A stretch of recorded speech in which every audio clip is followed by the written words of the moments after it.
सरकार की योजना चले शुरू करी पहले काफी टाइम विरोध भी चली हुई हमारे हमार युवा है तैयारी करनी चश्मे जरा देवता देव का गाँव आना विस्तार बात है। तो मेरा नाम पुष्पेंद्र सिंह भाटी है। मैं जैसलमेर जिले के देवरा गांव से बोल रहा हूँ। तो मैं मेरी अग्निवीर की तैयारी कर रहा हूँ जोधपुर से, क्योंकि हमारे जैसलमेर में अग्निवीर की कोचिंग वगैरह थोड़ा एजुकेशन लेवल कम है, तो इसलिए मैं जोधपुर में अग्निवीर की तैयारी करता हूँ। तो आपने देखो पहला सवाल है जब अग्निवीर इतना एज है कि युवा तैयारी करता है अग्निवीर की 17.5 से 21। युवा को अगर जोश होता है फौज में जाने का तो वो 15 या 16 साल की उम्र में वो ठान लेता है कि मेरे फौज में ही जाना है। जैसे मैं मेरा उदाहरण हूँ, तो मैं जब 9th क्लास में पढ़ता था तब से सोच रखा था कि मैं फौज में जाऊँगा। उसके बाद मैंने यही सोचा था कि 12th के बाद मैं इंडियन आर्मी की तैयारी करूँगा प्रॉपर रूप से, बस यही। तो और इसमें एज के बारे में यूँ है कि 17.5 से लेकर 21 साल तक गवर्नमेंट ने कर रखी है, लेकिन कुछ युवा मेहनत करके अपना 100% लेके रहते हैं इंडियन आर्मी में, तो बहुत अच्छी बात है। लेकिन कुछ युवा कमज़ोर होते हैं, उन्हें छूट की ज़रूरत होती है, समय की ज़रूरत होती है, तो कुछ युवा मतलब उनको टाइम मिलना चाहिए 23 साल। तो सरकार को 21 से बढ़ाकर एज को 23 साल करनी चाहिए, बस। दूसरा सवाल आपको भी है कि हर कर्मचारी रिटायरमेंट के यार बाद में पेंशन मिला पेंशन नहीं पाता। पेंशन की योजना पहले क्या होता था कि भारतीय सेना में परमानेंट जॉब होती थी और पेंशन भी उनके लाइफ टाइम होती थी। तो प्रेजेंट में क्या किया है गवर्नमेंट ने कि पेंशन योजना बंद कर दी कि आपको 4 साल जॉब करनी है, उसके बाद आपको रिटायर लेके आपका भत्ता जो भी है आपको दिया जाएगा, उसके बाद आपकी पेंशन लाइफ टाइम बंद रहेगी। तो ये बात गलत है, क्योंकि बंदा तैयारी करके जोश के साथ अग्निवीर योजना में लगता है, अपनी मेहनत करता है, अपना 100% देता है, और उसके बाद भी गवर्नमेंट बोलती है कि आपको रिटायरमेंट कर दिया जाता है और आप उसके बाद क्या एकदम बेरोजगार हो जाते हैं।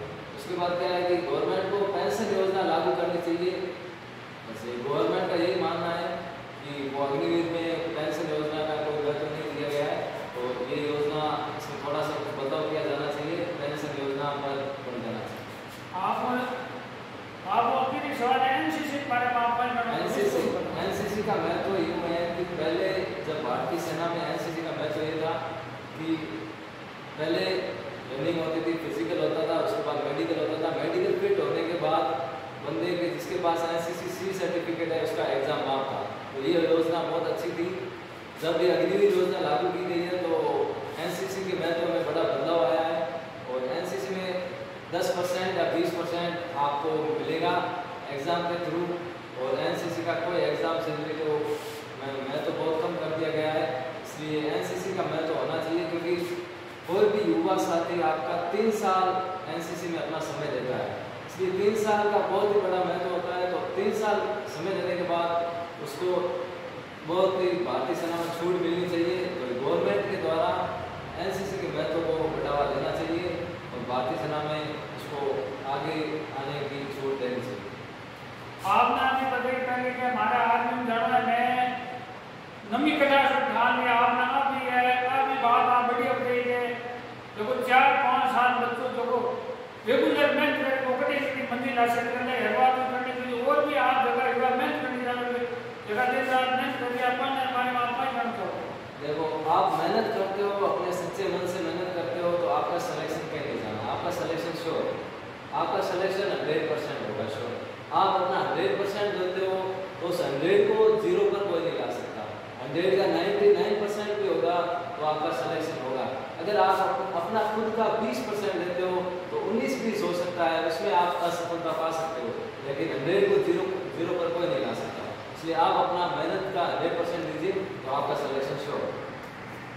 चलो आप पुष्पेंद्र सिंह जी भाटी जैसलमेर आपने इस तरह बात करी कि मेहनत करनी हुई है, मेहनत पर विश्वास करना हुई है, और है कि रेगुलर करी मेहनत करे तो कहने आपने बिल्कुल मंजिल हासिल हुए। तो आप किस तरह जानकारी दी आपने धन्यवाद है।